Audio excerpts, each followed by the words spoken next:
नमस्कार साथियों, मैं संजय नामदेव, स्वागत है आपका चैनल पर। और आज हम कक्षा 10वीं विज्ञान मतलब question bank class 10th science इकाई 1 रासायनिक अभिक्रियाएं तथा समीकरण वाले पाठ से विज्ञान जो है 10वीं का साइंस जो है शुरू करने जा रहे हैं।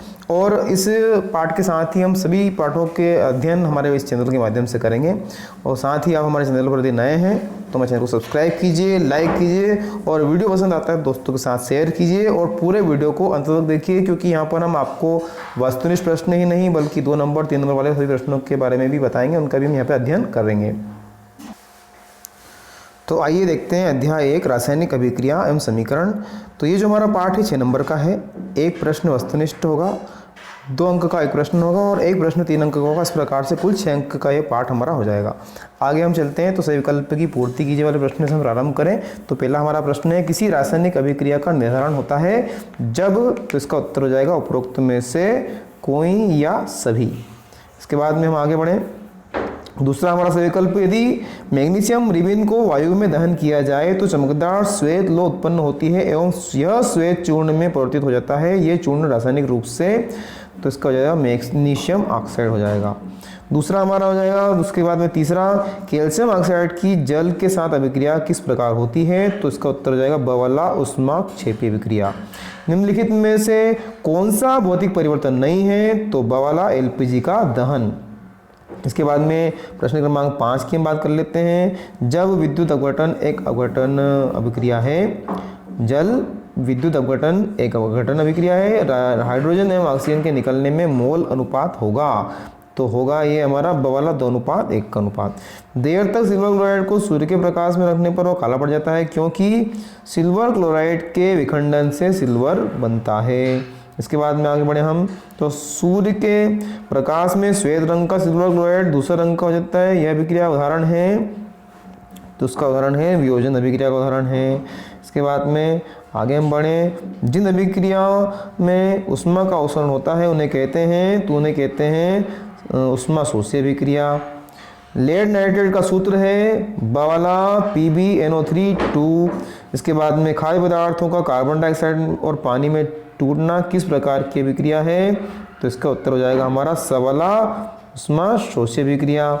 इसके बाद में 11वें प्रश्न की हम बात कर लेते हैं।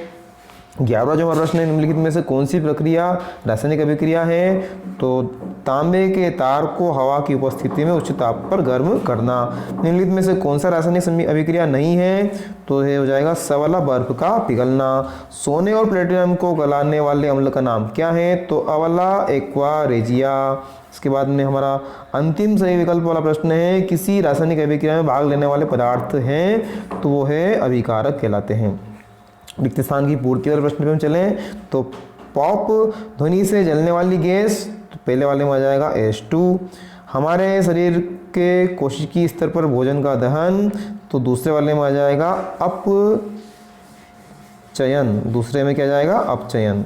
फिर तीसरा हो जाएगा लंबे समय तक सेवन न करने पर सूखे मेवों के सड़ने का कारण, तो इसमें आ जाएगा विकृति गंधिता शब्द यहाँ पर आ जाएगा तीसरे वाले में। इस प्रकार से 3 रिक्त स्थान हो गए। अब चौथे रिक्त स्थान में H2 का योग तथा O2 का ह्रास अभिक्रिया है, तो ये चौथे वाले में आ जाएगा अपचयन। फिर दीवारों पर सफ़ेदी करने के 2-3 दिन बाद दीवार पर चमक आ जाती है, ऐसा रिक्त स्थान निर्माणकरण होता है, तो इसका जो हो जाएगा उत्तर हमारा हो जाएगा कैल्शियम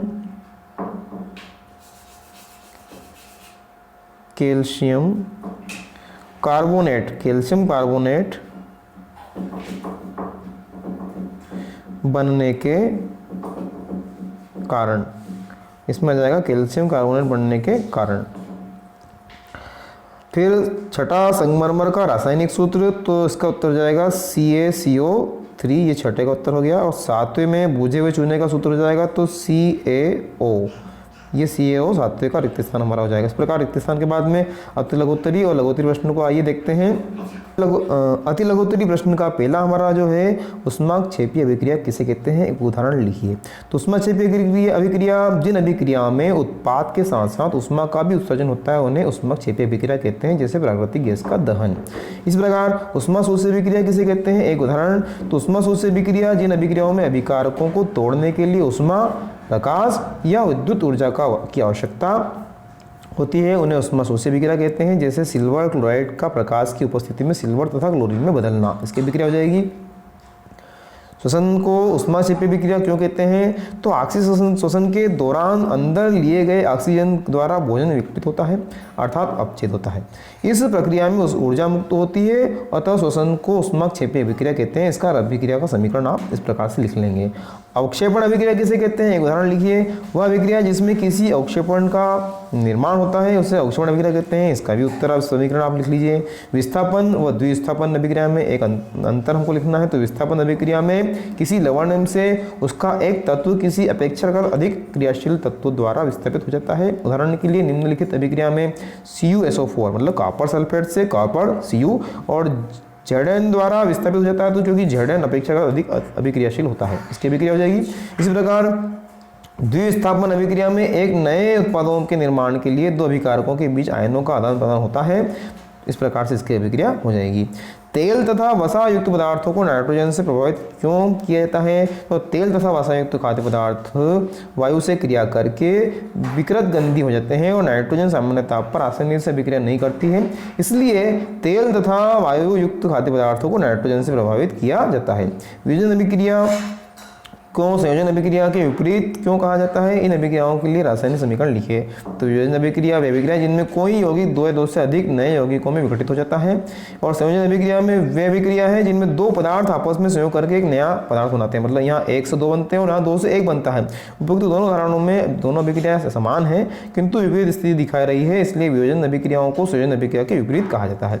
अब हमारा जो महत्वपूर्ण प्रश्न है वह सोडियम को मिट्टी के तेल में डुबोकर क्यों रखा जाता है।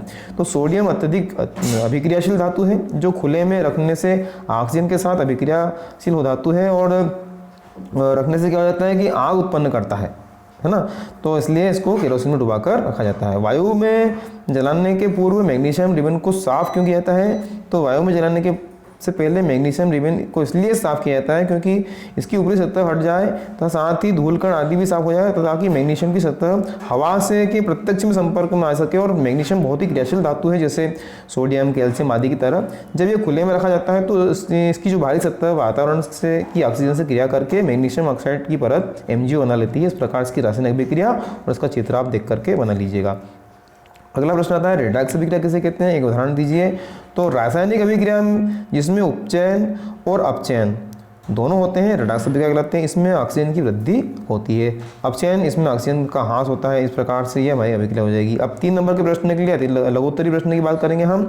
तो लघुत्तरी जो प्रश्न हमारे हैं, संतुलित रासायनिक समीकरण किसे कहते हैं, एक संतुलित रासायनिक समीकरण हमको लिखना है। तो जब किसी रासायनिक समीकरण में विभिन्न तत्वों के परमाणुओं की दोनों तरफ दाहिनी और बाईं और बराबर होती है उसे संतुलित रासायनिक समीकरण कहते हैं। रासायनिक समीकरण को संतुलित करना इसलिए आवश्यक है क्योंकि इसके द्वारा हम न केवल समीकरण की वास्तविक जानकारी प्राप्त करते हैं बल्कि अभिकारकों एवं उत्पादों की वास्तविक संख्या की जानकारी प्राप्त कर सकते हैं। इसका जो रासायनिक समीकरण है आपको मन से लिख लेना है। रासायनिक समीकरणों को संतुलित करने की हिट एवं ट्रायल विधि क्या है, तो किसी रासायनिक अभिक्रिया के तथ्यों को रासायनिक भाषा में व्यक्त करने की विधि को रासायनिक समीकरण कहते हैं। अर्थात रासायनिक समीकरण किसी दिए गए रासायनिक परिवर्तन के लिए अभिकारकों एवं उत्पादों के संकेत एवं सूत्रों की सहायता से प्राप्त एक व्यंजक है। उदाहरण के लिए जिंक सल्फेट प्राप्त करने के लिए जिंक तथा तनु सल्फ्यूरिक अम्ल के बीच रासायनिक अभिक्रिया को निम्नलिखित रासायनिक समीकरण द्वारा व्यक्त किया जाता है, जैसे Zn प्लस H2SO4 तो ZnSO4 plus H2। Hit and trial विधि सबसे छोटी पूर्णांक संख्या को गुणांक का उपयोग करके समीकरण को संतुष्ट करने का प्रयत्न करते हैं। असंतुलित समीकरण Fe प्लस UHEO इस प्रकार से इसका समीकरण हो जाएगा। संतुलित समीकरण भी इस प्रकार से बन जाएगा। ऊष्माक्षेपीय अभिक्रिया के 3 उदाहरण। तो ऊष्माक्षेपीय अभिक्रिया जिन अभिक्रियाओं में उत्पाद के साथ साथ ऊष्मा का भी उत्सर्जन होता है उसे ऊष्माक्षेपीय अभिक्रिया कहते हैं। जैसे प्राकृतिक गैस का दहन, इसकी जो 3 अभिक्रियाएं हैं आप इस प्रकार से यहाँ से लिख लीजिएगा। इसमें तीनों में ऊष्मा का उत्सर्जन होता है। विकृति गंधिता किसे कहते हैं, खाद्य पदार्थों को इससे बचाने हेतु कौन सी प्रक्रिया अपनाई जाती है। तो विकृतिगंधिता तेल तथा वसा युक्त खाद्य पदार्थ वायु की उपस्थिति में, मतलब ऑक्सीजन में से क्रिया करके विकृतिगंधी हो जाते हैं। इस प्रक्रिया को विकृतिगंधक कहते हैं। जैसे चिप्स की थैलों में जो ऑक्सीजन हटाकर उसमें नाइट्रोजन जैसे कम सक्रिय गैसों को भरना विकृतिगंधिता को रोकने के लिए किया जाता है। अगला प्रश्न है, जब लोहे की कील को कॉपर सल्फेट के विलयन में डुबाया जाता है तो विलयन का रंग क्यों बदल जाता है?